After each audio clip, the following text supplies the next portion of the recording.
Olá, tudo bem? Está começando mais um Papo 20, o programa que acontece no espaço cheio de arte e cultura do 20 Medical Offices.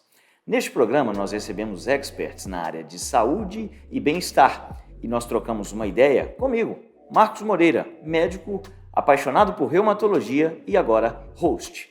Hoje nós temos o prazer de receber aqui a doutora Laís Silva. Seja bem-vinda, doutora. Obrigada. A doutora Laís é psicóloga pelo Instituto Newton Paiva, tem especialização em terapia cognitivo-comportamental pelo Instituto Catarinense de Terapias Cognitivas e formação e prática baseada em evidências. Doutora, por gentileza, utilize o nosso espaço. Fale um pouco sobre você, para a gente começar a nossa conversa. Muito bom. Primeiro quero agradecer pelo convite, né, a toda a equipe da 20 e também pela iniciativa, né, de abrir esse espaço para a gente conversar sobre saúde, né? Bom, eu sou psicóloga clínica, né, especialista em terapia cognitivo-comportamental. Hoje eu atuo na clínica tanto na modalidade online quanto presencial, né, atendimento para pessoas a partir de 17 anos e atendo aí diversas demandas, né, transtornos desde ansiosos, depressivos, transtornos do neurodesenvolvimento como TDAH, espectro autista, transtorno bipolar, e também algumas demandas que são demandas específicas que não se encaixam em transtornos psicológicos, né? Como é o caso também de ansiedade. Nem toda ansiedade é um transtorno de ansiedade, né? Às vezes a gente tem uma ansiedade disfuncional que, ao procurar atendimento, né, essa ansiedade ela não vai se desenvolver a um transtorno de ansiedade. Por isso a importância de sempre buscar atendimento, né, o quanto antes. Interessante, muito interessante mesmo. Eu, como atuo na parte de reumatologia, tanto a psiquiatria, a psicologia e a reumatologia andam muito de mãos dadas, porque nós temos alguns transtornos que levam a questões reumáticas. O mais famoso, mais conhecido, geralmente é a fibromialgia, que é muito relacionado à parte de ansiedade e depressão. Mas você falou nesse preâmbulo aí uma coisa que me deixou instigado a te perguntar sobre essa questão da ansiedade. Nem sempre a ansiedade é um transtorno comportamental, é isso? Sim, exatamente, né? A ansiedade, ela é uma emoção como todas as outras, né? Assim como o medo, como a alegria. E todas as nossas emoções têm uma função, né? A função da ansiedade é de proteção. Então, a gente se sente ansioso para se preparar para algo, né? Por exemplo, antes de vir para cá, eu estava ansiosa, né? E essa ansiedade ela era uma ansiedade do bem, uma ansiedade funcional, Claro. Que estava me ajudando a pensar, né, em como eu iria me vestir, em como eu iria me comportar aqui, né? Agora, uma ansiedade disfuncional seria uma ansiedade excessiva, uma ansiedade que me paralisa, né? Perfeito. Então, ao invés de vir até aqui, gravar esse podcast, eu poderia recusar, te mandar uma mensagem e falar, olha, Marcos, não vou mais. Não vai dar. Né? Não vai dar, inventar uma desculpa, né? Então, essa é uma ansiedade disfuncional, né? A diferença da ansiedade normal, né, em níveis funcionais e em níveis disfuncionais. E para isso se caracterizar como um transtorno, né, não basta ter um sintoma isolado, por exemplo, me sentir ansiosa diante de uma situação como essa, ou ter o coração acelerado, né, ter crises de ansiedade. Né? Eu preciso também de uma intensidade desses sintomas, eu preciso de uma frequência desses sintomas para que a gente fale, né, que a pessoa ela desenvolveu um transtorno de ansiedade. Né? Entendido. Interessante. Eu estava vendo algumas coisas sobre a sua área de atuação e eu vou ser bem sincero, porque assim, existe um desconhecimento muito grande da população em geral, inclusive dos profissionais de saúde de uma maneira geral, sobre a psicologia, porque é um universo gigante, vasto, e eu acho da saúde como um todo, a parte da psique humana é uma das coisas que mais me instiga, apesar de não atuar diretamente com psiquiatria, meu ramo é mais da reumato, mas para a gente entender, né? Terapia cognitivo-comportamental. Onde entra isso? O que faz o terapeuta cognitivo-comportamental? O que o diferencia de um psicólogo regular, digamos assim? Porque existem linhagens, né? Explica pra gente um pouco sobre isso. Sim, a psicologia, dentro da psicologia existem diversas vertentes, né? E hoje a terapia cognitivo-comportamental é uma linha teórica que está se destacando bastante, porque é a linha teórica que mais investe em estudos, né? Entendido. Então, a gente se baseia na ciência para ajudar os nossos pacientes, né? Então, ela tem se destacado bastante, assim. E a gente trabalha, né, na mudança de pensamento e na mudança de comportamento, né? Uma das premissas da TCC é entender que existe uma relação entre aquilo que a gente pensa, aquilo que a gente sente e a forma como a gente age, né? Então, a gente trabalhando nessas 3 esferas, da cognição, da emoção, do pensamento, né, a gente consegue, do comportamento, quero dizer, a gente consegue que o paciente ele tenha uma remissão de sintomas mais rápido, né, e também efetiva.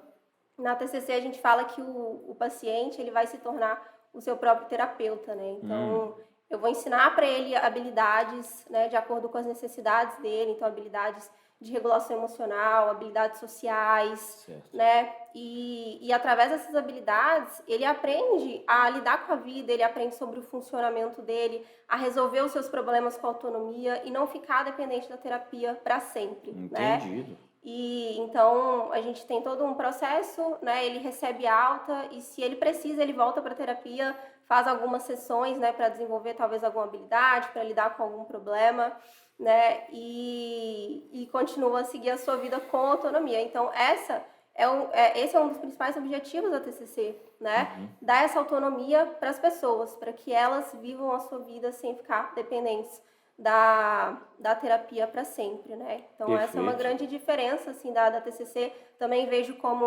uma grande vantagem, né? E, claro, também, como é uma teoria que investe muito em estudos, então a gente tem assim uma gama de estratégias e técnicas, né, à nossa disposição. Então, por exemplo, um paciente com transtorno de ansiedade, quando ele chega para mim, eu já tenho ali um protocolo de tratamento, eu já sei quais são as estratégias padrão ouro para ajudar aquele paciente, né? Baseado em estudos, em evidência mesmo. Exatamente, baseado em estudos, né, claro. Então, com isso, eu consigo ajudar o meu paciente, né, a ter remissão de sintomas de forma muito mais rápida e também efetiva. Maravilha, muito interessante. Então, basicamente, ajuda desenvolvendo estratégias aí para poder a pessoa interpretar melhor o ambiente e seguir sua vida legal. Eu queria até passar um recado, porque assim, no ambiente de consultório, muitas vezes eu me pego indicando o paciente, né, que frequente um consultório de psicólogo, psicoterapia de uma maneira geral, e aí uma das coisas que eu ouço da maneira mais triste é do tipo, poxa, eu não preciso de terapia. Sim. Né? E o que eu percebo muitas vezes, você pode me corrigir se eu estiver errado, é que quanto mais seguro de si a pessoa muitas vezes é a pessoa que mais precisa de terapia, até porque muitas vezes ela tem um conceito errado, né? Então existe ainda um estigma muito grande, tipo, olha, fazer terapia é coisa de doido. Eu não sou doido, logo eu não preciso. Né? E não está relacionado a isso, não é uma coisa de louco. Na verdade, a gente vive num mundo absolutamente complexo, né? E, poxa, ter estratégia, ter alguém que te ajude a criar estratégias para enfrentar. E, ó, gente, eu estou falando como um ansioso inveterado, viu? Maravilha, muito bom. Exatamente, né? Mas é uma construção social que acho que a gente está dissolvendo aos poucos, né? Sim. Realmente, no passado, assim, a psicologia não tem uma boa história, né? A gente teve aí os manicômios, né? Então, Sim, realmente era algo para pessoas mesmo com doença mental, né? Talvez daí o estigma, né? Verdade. Exatamente, faz todo sentido. Mas aí agora a gente está desconstruindo isso. Assim. Na TCC a gente não considera que todas as pessoas precisam de terapia, né? Algumas pessoas precisam. Por exemplo, você está me dizendo que você é uma pessoa ansiosa. Talvez você vive muito bem com a sua ansiedade, você consegue regular, você tem habilidades para regular as suas emoções, né? Você aprendeu isso no decorrer da sua vida.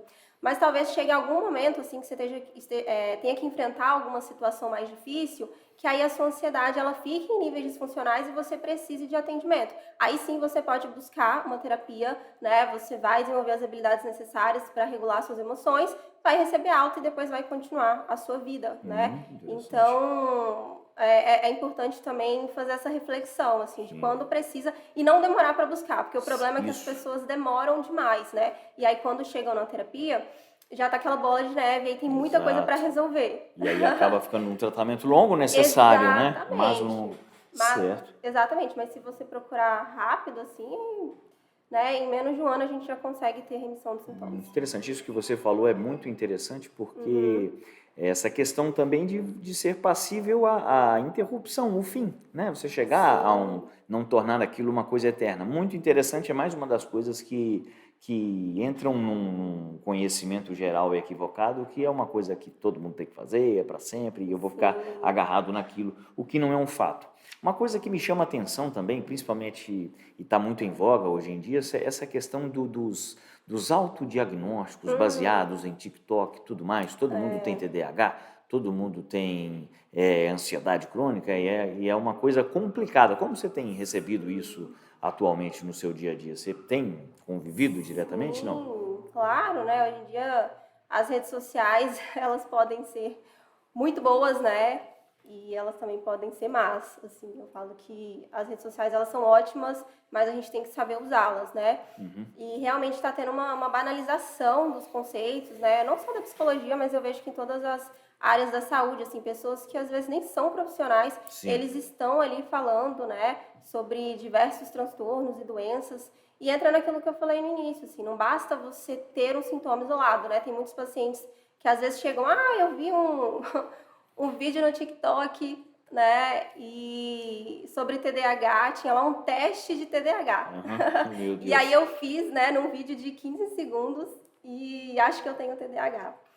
E aí a gente tem que fazer uma reflexão, né, sobre se realmente aquele sintoma que o paciente acha que ele tem, por exemplo, a falta de atenção, é do TDAH, porque vários outros transtornos também têm a ansiedade mesmo, né, pode prejudicar a sua concentração, a sua atenção. Então entra no que eu falei, a gente precisa analisar, né, esse conjunto de sintomas que aparecem associados, né, a frequência de sintomas. Então a TCC, né, ela é uma abordagem de muita educação, psicoeducação, né? Então, o tempo todo eu estou orientando os pacientes. Quando eu tenho uma hipótese diagnóstica, eu trago isso para eles, falo, olha, a gente tem esses sintomas, né? São esses critérios aqui que preenche, por exemplo, um transtorno de ansiedade. Então, eu sempre estou em conversa com eles sobre o funcionamento deles e também as minhas hipóteses, né? E aí eu consigo lidar bem, assim, com isso, pelo menos na clínica, né? Agora, nas redes sociais já é mais complicado, é mais complicado, assim, mas eu tento lidar de uma forma leve também. Sim. Eu já me peguei no vício aí de ler comentários, né? Comentários e o pessoal é uma coisa impressionante, porque você tem algum vídeo sobre ansiedade, alguém faz um comentário embaixo, o comentário de embaixo já é uma pessoa nada a ver fazendo o diagnóstico da que comentou logo acima. E aí você vai lá e stalkear, vamos entrar aqui para ver o que é, e você vai ver a pessoa não tem absolutamente nada a ver com a área da saúde. E aí fica nessa loucura de todo mundo fazendo diagnóstico a bel prazer e acreditando piamente que aquilo é uma realidade, quando não é. Exatamente. Eu acho que a gente sempre tem que levar informação, né? Quando acontece nas minhas redes sociais, eu sempre levo para o story, eu faço um post também, para ir dissolvendo mesmo essas ideias, né? Por mais que a gente saiba que não atinge todo mundo, todas as pessoas, não são todas as pessoas também que vão considerar o que você está falando, mas é o que a gente pode fazer, o que está no nosso controle, né? A missão, né? A missão que você escolheu e está seguindo aí, muito bom. Com relação também a essa parte de redes sociais e tudo mais, o que eu pelo menos percebo que existe uma redução muito grande uma autocobrança excessiva, né? E uma redução gigantesca da autoestima das pessoas, porque sempre elas estão se baseando praticamente no impossível, né? Há casos, por exemplo, de aumento de procedimentos estéticos em pacientes, pessoas, né? Não pacientes, pessoas mais jovens, justamente porque elas querem chegar num cirurgião plástico, por exemplo, ou num profissional que trabalha com estética e falar, eu quero ficar parecida com este filtro do Instagram. E isso tem acontecido. E é uma coisa assim, poxa, para onde está indo a autoestima dessas pessoas, né? É algo bem complicado, né? Hoje em dia, com as redes sociais, a gente tem muito acesso à vida um dos outros. Exato. Né? E isso vai gerando muita comparação, isso vai elevando a ansiedade, né? As pessoas vão ficando mais preocupadas. Então, é realmente bem complicado, né? Certo. Nesse ponto da autoestima, inclusive, eu estava vendo que você tem mais de 600 alunas mulheres num curso, numa espécie de orientação que você faz justamente para tentar melhorar essa parte da autoestima feminina, né? Exatamente, exatamente, assim, eu tenho um curso, né, ele se chama Método Autoestima Saudável. Esse curso, ele foi criado a partir da minha experiência clínica. Quando eu comecei os meus atendimentos, eu recebia muitas demandas de mulheres com baixa autoestima, né, e justamente com essas queixas, assim, queixas em relação ao corpo, né, e se sentindo também muito, muito incapazes, né, porque na baixa autoestima a gente tem uma crença, a pessoa ela acredita fielmente que ela não é capaz, assim, de alcançar aquilo que ela quer, aquilo que ela deseja, né? E aí, como eu falei anteriormente, na TCC a gente tem protocolos de tratamento, né, para diversos transtornos, mas algumas demandas a gente não tem esses protocolos de tratamento. A gente tem as intervenções, né, para trabalhar crenças, para trabalhar habilidades, mas a gente não tem um protocolo específico. E cada terapeuta, né, com o paciente, ele vai montar ali o plano de tratamento personalizado. E aí, o que eu fiz? Eu fiz um mapeamento dessas minhas pacientes, assim, o que elas tinham em comum em relação à história de vida, sabe? As maiores dificuldades e as maiores queixas. E aí eu montei esse curso, né? Ele é um curso que tem estratégias da terapia cognitivo-comportamental para o fortalecimento da autoestima, né? Poxa, muito interessante. E quem quiser ter acesso a esse curso, como faz? O link está na minha bio, vocês podem. Nós vamos botar na descrição do vídeo aqui também. A produção vai se encarregar disso. Vai estar em algum lugar aqui embaixo. Falar Exatamente. Igual influencer aqui agora. Tem aí o meu arroba, é só entrar e no link da minha bio Psy Laís Silva, tudo junto. E aí você entra no link lá da minha bio, tem o site com todas as informações e acesso também à página de vendas. Muito legal. Deve ter cada história nessa parte de autoestima aí, né? Uma coisa que deve ser... Você chegou a coletar as histórias ou foi uma questão mais do tipo, mais uma repetição, né? Uma pesquisa mais ampla, ou foi uma coisa que você sentou e conversou com todo mundo e percebeu ali repetições de padrão?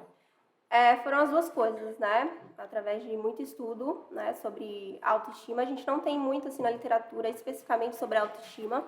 Então eu fui bem a fundo assim em autores que falam sobre autoestima, estudos também, né, que falam sobre esse desenvolvimento da autoestima e através das histórias das minhas próprias pacientes. Assim. Então tem bastante história, né? A autoestima, assim, quem desenvolve uma baixa autoestima geralmente cresceu em um meio invalidante, né? Pais que às vezes não davam muita atenção. Entendi. Pessoas também que já têm uma vulnerabilidade genética, né? Talvez crianças que demandam mais afeto, demandam mais atenção.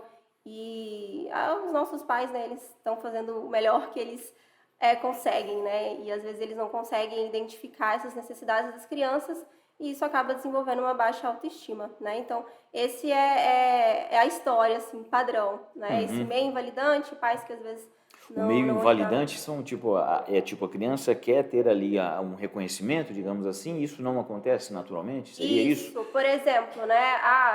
Uma criança escuta um barulho na rua de um foguete e vai até o pai, a mãe, né, pedir ali apoio.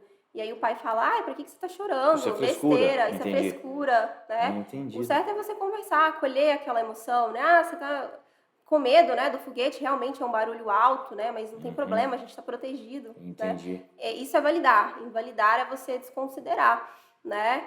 Não levar a sério aquilo que a pessoa sente, aquilo que a pessoa está falando. Poxa, muito interessante mesmo. Deve ter umas histórias bem bacanas. É uma pena que a gente não pode ficar conversando muito sobre, porque obviamente tem o sigilo, né, da profissional e paciente, mas que deve ter cada coisa que deve ser maravilhoso. Vamos falar um pouquinho sobre você. A gente viu que você é uma moça que gosta de correr, é isso mesmo? É um hábito que você cultiva tem muito tempo, começou agora? Sim, eu gosto muito de atividade física, né? Eu também, assim como você, sou uma pessoa ansiosa. E tá vendo, gente? Sim, né? Os psicólogos também têm as suas dificuldades. Problema, né? Exato. E eu vi na atividade física uma forma, né, de ajudar a regular essa minha emoção, né? E aí faço musculação há muito tempo e decidi começar a corrida esse ano, assim, tava querendo um novo estímulo e aí fui pra corrida, e gosto bastante. Nossa, eu não tenho muito saco para correr não, sabia? Eu tenho um problema que quando eu começo a correr, eu já fico ansioso, olha só o nível de doideira, ansioso pensando em quanto tempo mais eu terei que correr para chegar ao final do exercício. Então, se eu estipulo, por exemplo, eu sei que não é o ideal, né? Por exemplo, vou correr 5 quilômetros. Você corre lá o tempo que você achar que está legal, existem formas para isso. Mas se eu estipulo, poxa, eu vou correr 10 minutos, vou tentar correr por 10 minutos. Eu já, no primeiro minuto, eu já olho assim e falo, meu Deus, ainda falta 9 minutos. Ou então, faltam, estou no primeiro quilômetro, 700 metros, deu nem 1 quilômetro ainda, meu Deus do céu. Aí vai dando aquela ansiedade, aquela coisa. É uma loucura. Mas o interessante, eu já conversei com corredores inveterados mesmo, gente que faz... Eu conversei uma vez com um cara que ele fez uma maratona, se não me engano, eram 300 quilômetros em 9 dias, era um negócio assim. O cara chegou a ter rabdomiólise, que é uma alteração muscular que dá para consumo excessivo, né? E ele falando que correr, para ele, era um martírio nos 10 primeiros quilômetros. Então, aquilo era uma briga com a cabeça dele. Ele falou comigo, eu contei essa história para ele, ele falou, não, comigo é assim também. Mas como assim é assim com você também? Você correu 300 quilômetros, cara, eu não consigo correr 10, né? E ele falando que, assim, quando ele chegava por volta do 25º quilômetro, ele sentia como se ele estivesse flutuando. Sim. Que era um negócio que ele não conseguia explicar. Exato. Eu falei, olha, cara, tá aí um negócio que provavelmente eu nunca vou provar, porque correr 25 quilômetros para mim já é muita coisa, mas assim... tem que persistir, né? Dentro das estratégias que você orienta para os pacientes, existe também prática de atividade física, alguma coisa do tipo, questão dietética, ou é mais relacionado a, não sei, respiração? Fala pra gente um pouco aí do que você... Sim, claro, né? A atividade física é um pilar importante da saúde, né? Atividade física, alimentação, um sono de qualidade, né? Então, essa é uma das estratégias, uma das metas que eu traço com os meus pacientes, a gente alcançar né, uma rotina que ela tenha ritmo, que essa pessoa ela vá dormir em um horário adequado, que ela acorde né, em um horário adequado, sempre no mesmo horário, que ela tenha horários para se alimentar, né, que ela faça atividade física regularmente, que ela se alimente bem também, saudável, que ela tenha momentos de lazer, né, que ela tenha momentos para se dedicar a algum hobby, porque é muito importante a gente ter uma harmonia em todas as áreas da vida, né, porque é isso que nos traz felicidade, né, os estudos dentro da psicologia positiva, que é uma área que estuda bastante assim, o que podemos fazer para nos sentirmos mais felizes, né, para vivermos uma vida que vale a pena ser vivida. Né, falam que a gente precisa desse equilíbrio em todas as áreas, né, para que a gente se aproxime mais da felicidade, né? Muito bom, muito interessante. Agora, você tinha comentado sobre a invalidação mesmo dos pais, é isso? É o termo correto? Exato. Mas e o contrário? Também acontece, também pega, tipo, validação excessiva, alguma coisa que fica até um pouco deturpado o comportamento da criança por conta de um excesso, um domo mesmo que é colocado ou não? Claro, né? Superproteção, no caso, né? Acontece bastante.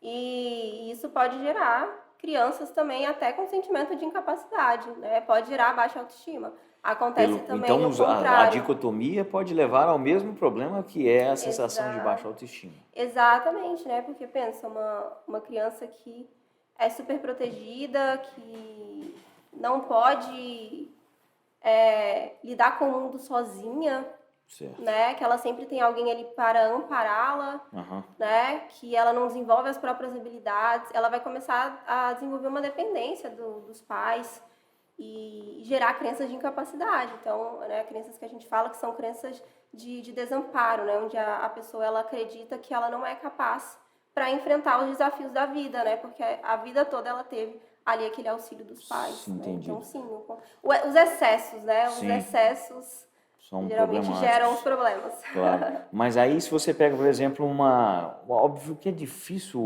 os pais chegarem à sabedoria de perceber que aquilo é um erro desde o princípio. Mas se, por algum motivo qualquer que seja por uma orientação escolar ou qualquer coisa que o valha, chega uma queixa, vamos colocar assim, sobre uma criança que tem um problema de baixa estima, talvez por uma questão de hiperproteção. Inicialmente, o acompanhamento dessa criança ela é feito mais relacionado com a própria criança ou existe uma orientação para os pais também? Você sente em algum momento, fala assim, poxa pai, isso é isso, não pode ser assim? Existe, né?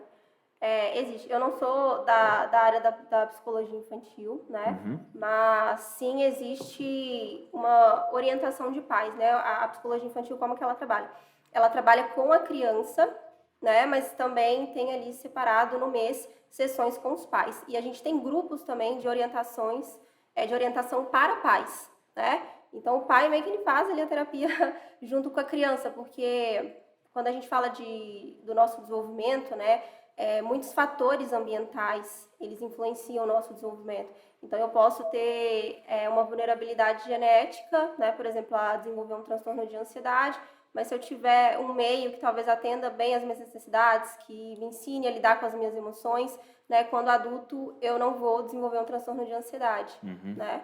Então, por isso que é importante o trabalho com os pais, porque os pais eles vão ser, né, as pessoas ali que vão ajudar essa criança. Nossa, deve ter algum problema também com os impactos, né? Que, poxa, às vezes uma criança que cresce com uma valorização extrema dentro de casa, o impacto com o mundo, ainda que ele não tenha uma questão de baixa autoestima, o impacto com a realidade deve ser uma coisa que também deve encher o consultório de psicólogos, de terapia comportamental, porque... E nesses casos, né, quando o paciente ele busca atendimento após adulto, a gente também trabalha com a família, né? Por exemplo, se nesse caso o adulto ele ainda recebe muita orientação dos pais, tem o pai e a mãe que é super protetor, que não deixa essa pessoa ser adulto, ter responsabilidades da vida adulta. A gente também vai trabalhar, né, com os pais. Não com os pais, mas a família como um todo, assim. E é algo que eu também prezo muito nos meus atendimentos, assim. Eu gosto de trabalhar com a família, sabe? Então, eu faço sessão com o pai, com a mãe, com o namorado, a namorada, sabe? Entendido. Com o irmão, irmã, se precisar, justamente para a gente conseguir modular esse ambiente do paciente, né? Muitas vezes, situações que são extremamente estressantes, às vezes, essas situações, né? Os pais que impedem de que a pessoa faça suas próprias escolhas. Então, a gente tem que fazer esse trabalho também com a família, para a família entender que aquela pessoa ela é adulta e agora ela é responsável pelas suas próprias escolhas. Às vezes não é nenhuma proibição com a palavra você não deve fazer, mas às vezes pela crítica excessiva, né? Então, acaba que o comportamento ele passa a ser um pouco tóxico. Isso me leva a exatamente. Pode falar se você quiser mais alguma coisa. Não, só tava Isso me leva até uma outra questão, que é repetição de padrão. Né? Então, por exemplo, a gente ouve muito de pessoas que namorou 10 pessoas diferentes na vida, mas se você for olhar o comportamento dessas 10 pessoas, é como se ela tivesse namorado a mesma pessoa. Exato. Né? E acredito que também a parte de... Você busca entender o que acontece, por que mudar para fazer isso, mudar daí para frente, não? Claro, né? É uma parte super importante do processo. A gente entender a relação, né, desses padrões de pensamento, né, e de comportamento. Como eu falei, existe uma relação entre aquilo que a gente pensa, aquilo que a gente sente e a forma como a gente se comporta, né? E esses padrões, eles são ativados muitas vezes pela interpretação que a gente faz das situações, né? Então, quando acontece algo conosco, a gente sempre tem um pensamento. Ele pode ser sutil, mas a gente sempre pensa algo, né? E é justamente esse pensamento, essa interpretação que vai, né, influenciar as nossas emoções e também os nossos comportamentos, né?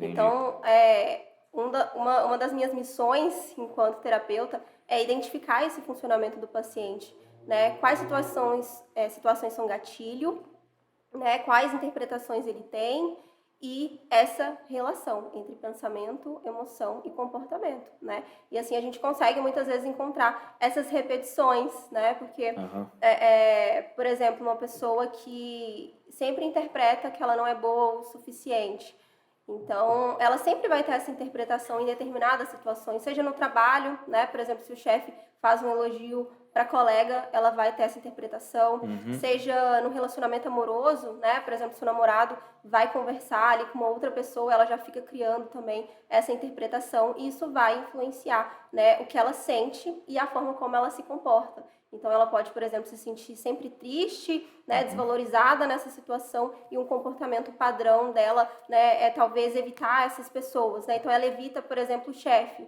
Ela não conversa mais com o chefe, ela não vai lá mais pedir uma ajuda ou pedir uma promoção. Com o namorado também, ela começa ali a evitar o namorado, né? Ela não quer mais trocar mensagens, até termina o relacionamento. Evita a exposição para não ter que repetir aquilo, né? Aquela exato. situação de desconforto. Exato. Na terapia a gente fala que é uma esquiva experiencial, né? A pessoa, ela evita as experiências que podem gerar desconforto ou que podem ativar emoções que ela tem medo de lidar, como, por exemplo, a ansiedade. Esquiva experiencial. Puxa, muito interessante, né? Muito interessante mesmo.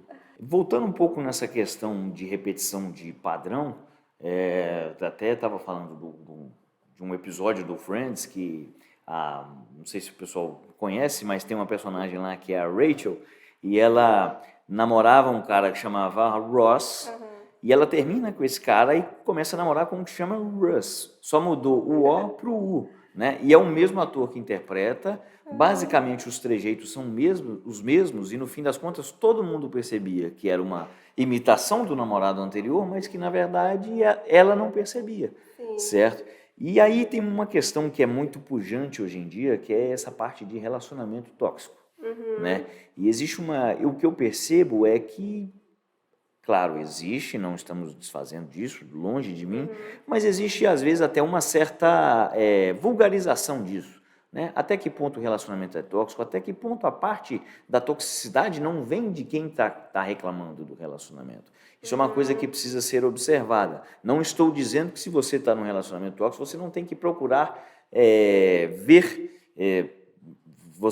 se você é a causa do problema, não é isso. Mas o ideal é que, se a situação está ruim, antes de tomar medidas drásticas, que você procure alguém que te ajude a descobrir o porquê que está ruim e se é ruim de fato, né? Exatamente, né? Eu recebo muitas pacientes nesse sentido, assim, de estarem buscando esse autoconhecimento, né? Antes da gente transferir a culpa para o outro, a gente sempre tem que pensar na nossa responsabilidade também sobre o que a gente está reclamando, né? E quando a gente fala de um relacionamento, a gente fala de duas pessoas, né? E apesar dos problemas, os problemas eles são ali do casal, né? E precisam buscar resolver esses problemas, né?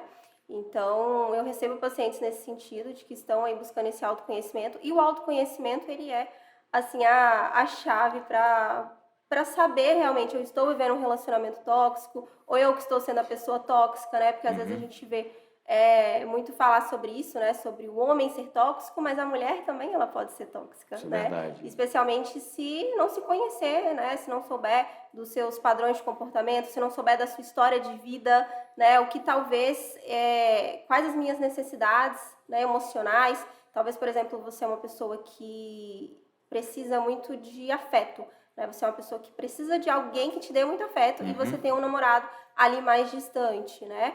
Então, a gente tem que saber desse meu funcionamento, saber como eu vou cobrar, né, ao meu namorado que essa minha necessidade seja atendida, né? E assim, resolver aí esses problemas, né? E claro que, se as necessidades não forem atendidas, né, a gente pode aí pensar em um fim do relacionamento, mas antes disso precisa sim buscar esse autoconhecimento, né, para conseguir separar aquilo que sou eu, aquilo que é o outro, sabe? Preciso entender. E o fato de procurar a ajuda para entender já é uma amostra grande até de inteligência emocional, digamos assim, porque antes das medidas drásticas, primeiro o conhecimento. Mas isso leva a gente a um tópico que nós discutimos também, que muito disso vem também da comparação, né? Esse negócio que a rede social traz hoje em dia, de você estar o tempo inteiro ali vendo os stories do outro, e eu gosto de ser, eu tenho uma necessidade maior de demonstração de afeto, meu namorado não me demonstra, mas eu vejo stories do outro ou da outra, e ali aquela babação o tempo inteiro, amor espalhando por todos os cantos, e nem sempre isso se traduz numa verdade. Né? Exatamente, né? Cada pessoa, ela vai demonstrar amor de uma forma, né? E a gente não tem que ficar se comparando, assim, o nosso relacionamento com o relacionamento das outras pessoas, né? Mas realmente é complicado, assim, quando a gente fala sobre também construção da mulher, assim, enquanto um ser social, né? A gente entra em questões, assim, bem complicadas. É uma teia complicada demais de entrar, né? Exatamente, né? E aí a gente tem, muitas vezes, filmes também que demonstram isso, né? Esses filmes de comédia romântica, eles são... Um pesadelo. Eles são, assim, né?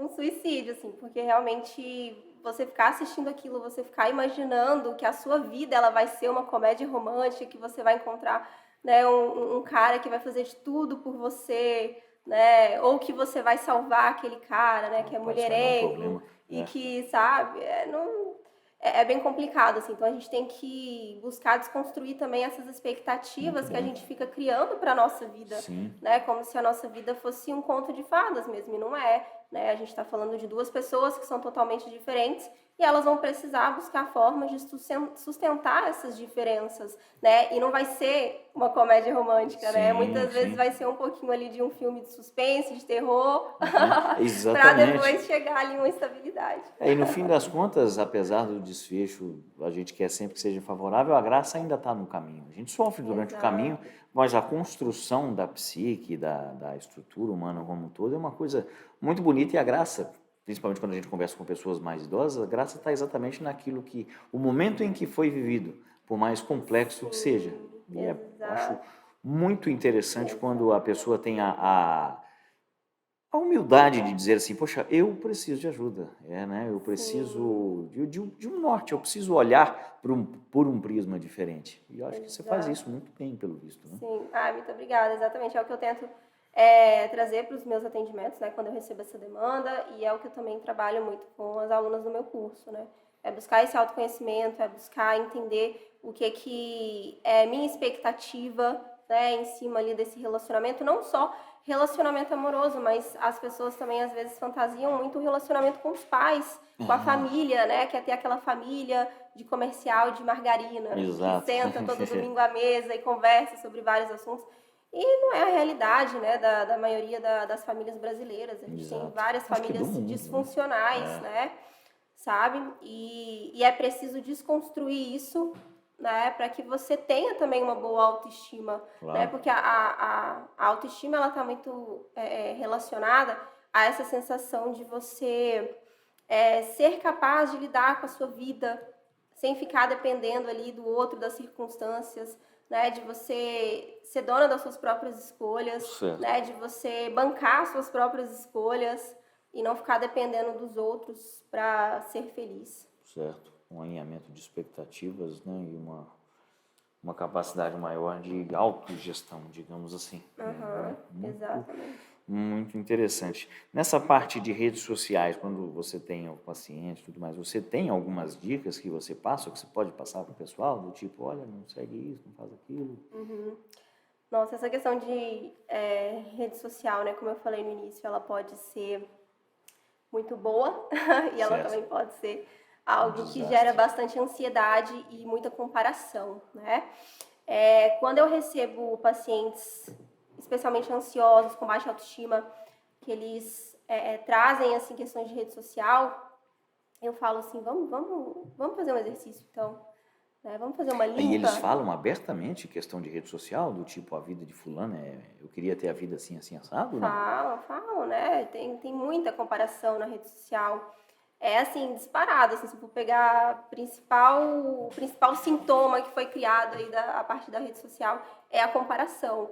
Isso não é só todas as pessoas, né? A gente vê até os famosos falando sobre isso, que se comparam muito, justamente porque a gente tem acesso um à vida do outro. E se a gente for pensar assim, a comparação, ela também tem um valor adaptativo, né? Porque quando, por exemplo, eu chego aqui nessa sala, eu vejo você, vejo o pessoal aqui da produção se comportando de uma certa forma. Então, eu me comparo e eu adapto os meus comportamentos, né? Como a gente vive em grupo, a gente vive em sociedade, isso é importante, né? O problema é quando essa comparação, ela parte de um lugar de desvalorização. Quando eu começo a desvalorizar quem eu sou e começo a estimar demais as outras pessoas, né? Como se o que eu construí não tem valor e o que o outro construiu tem muito valor. Né? Porque a comparação, ela sempre acontece de forma muito injusta, assim. Eu não vou me comparar com uma pessoa próxima a mim. Geralmente eu me comparo, assim, com a psicóloga que já tem 10 anos de experiência, né? Que ela tem doutorado, assim, que obviamente ela vai estar, né, em um lugar muito distante do que eu estou agora, né? Então, a rede social ela tem esse problema que gera essas comparações injustas, né? E um exercício que eu proponho para os meus pacientes é: vamos fazer uma limpa aí nesse Instagram? Vamos seguir pessoas que realmente vão trazer algum benefício para a sua vida, né? Não é seguir a blogueira porque todo mundo segue, é refletir. Eu sigo essa blogueira por quê? O que ela traz de benefício para minha vida, né? Ela tá me ajudando, assim, a talvez ter uma dieta, a talvez fazer um exercício físico ou não? Ela tá só querendo me vender, né? Café que não é café, que dá energia. Entendi que ela tem mais energia do que de fato ela tem, porque ninguém aguenta fazer aquilo tudo. Ela quer me vender bala de colágeno, entende? Então a gente tem que fazer essas reflexões, né? E modular essa rede social. Tem uma frase que é muito famosa, né? Que fala que você é a média das 5 pessoas que você mais convive, né? E trazendo para os dias de hoje, a gente pode falar que nós somos sim a média das pessoas que a gente segue também nas redes sociais. Poxa, interessante. Sabe? Então tem como a gente usar a rede social como algo que vai trazer benefícios para a nossa vida, modulando as nossas redes sociais. Então eu vou seguir, né, aqueles influencers, até profissionais da saúde que sabem o que estão falando, né? Sim. Que têm propriedade para falar sobre determinados assuntos, para que isso me motive, para que quando eu abra aqui o meu feed, eu veja algo que vai me motivar, né? Que vai me jogar para frente e não o contrário. Muito interessante mesmo. E aí, como você falou, é uma ferramenta excepcional, porque hoje em dia a pessoa pega o celular para olhar e é jogada para baixo, se modular direito e fizer do jeito que você está falando, às vezes pode ter um efeito absolutamente contrário. E tem, não, exatamente, tem o efeito contrário, né? Vai te jogar para frente ao invés de gerar comparação. Porque, assim, a comparação, quando você se compara com o outro, você está ferindo a sua autoestima, né? É um ataque à sua autoestima, né? Porque dali já parte também para a autocrítica, você começa a se criticar, né? E hoje os estudos sobre autoestima falam que a qualidade do nosso diálogo interno, né? Aquela vozinha, eu brinco com meus pacientes, a voz que tem dentro da sua cabeça, é ela, né, que te impulsiona, assim. Então é ela que vai também determinar a sua autoestima. Porque se você passa a maior parte do seu dia se comparando, se criticando, sabe? Dizendo que você é um inútil, que você não é tão bom como a outra pessoa, né? Você vai criar uma percepção negativa de si. Você vai começar a achar que você é um bosta. E isso vai fazer, né, com que você tenha uma baixa autoestima, que você recuse. Isso entra mesmo na cabeça. Você cria um estado subconsciente, né? Que eu realmente não presto. Você cria uma história sobre si que muitas vezes ela não é verdadeira, né? E aí o que acontece? Você também não vai ali na realidade testar para ver se seus pensamentos estão errados. Você começa a evitar certas situações, oportunidades que podem te fazer crescer, que podem desconstruir essas ideias negativas sobre si. Que é aquele termo que você usou, que eu esqueci, que é o... A esquiva experiencial. Esquiva experiencial. Poxa, exatamente. Muito legal mesmo. Olha, na vivência que eu tenho na parte da reumato, a gente, como eu falei, tem muita parte da psicologia envolvida. E como essa questão de autoestima, ela é imperativa. Meu Deus. Às vezes, e puxando, eu sei que não é sobre mim, mas no consultório da reumato, muitas vezes a gente tem o que a gente chama de síndrome de sobreposição, em que você tem um processo inflamatório, uma doença como artrite reumatoide, por exemplo, como qualquer doença que gere processo inflamatório, e uma síndrome de hipersensibilidade à dor. A mais famosa é a fibromialgia. Sim. E muitas vezes a gente se vê num conflito muito grande, porque às vezes você faz um tratamento, os indicadores de inflamação todos mostram que você está tendo uma melhora de padrão inflamatório daquele paciente, mas ele segue sentindo dor. E na maioria das vezes o que acontece, não vou dizer na maioria, mas uma boa parte das vezes o que acontece é exatamente essa questão psicossomática. Sim. E não é só remédio, longe de ser só isso, tem toda uma questão relacionada à terapia, à atividade física, que é muito importante, aspecto nutricional. Então, assim, saiba que eu admiro muito pessoas que fazem o trabalho como você faz, tá? E dá para ver que você faz... Como você faz muito bem feito, né? E pelas dicas que você passa aqui, eu imagino que as suas mais de 600 alunas, né, da parte de autoestima, elas são, na verdade, felizardas por terem encontrado você. E agora as pessoas que estão assistindo o nosso episódio, né? Muito bom. Muito maravilha. Bom, estamos encaminhando para o final. Eu vou pedir para você se definir Quem é a doutora Laís Silva em 1 minuto? Nossa, difícil. Em 1 minuto, Pode ser um né? pouquinho mais de 1 minuto. Vai, pode. Bom, acho que eu consigo. Nossa, olha, acho que se eu pudesse me definir assim, usando uma palavra, eu usaria a palavra transformação, sabe? Eu tenho como um dos principais valores de vida a busca pelo conhecimento. Então, eu sou uma pessoa que eu estou em constante busca de me desenvolver, né? Inclusive, esse é um dos princípios da terapia cognitivo-comportamental, né? Você ter ações que vão te levar a uma vida valorosa, a uma vida que vale a pena ser vivida, né? Então, é o que eu busco fazer na minha vida e é o que eu também busco levar para os meus pacientes, essa transformação, né? Que eles consigam, através da minha ajuda, construir assim, uma vida que seja valorosa, que vale a pena ser vivida. E eu acho que é isso. Muito bom. Excepcional, doutora Laís Silva, psicóloga. Qual que é o Instagram mesmo? @psi_laissilva, tudo junto. Silva, tudo junto. Maravilha. Nós estamos terminando sempre com uma frasezinha de efeito, lembrando sempre que eu estou autorizado pela direção desse podcast para fazer isso. Sr. João Canteiro. Vamos lá.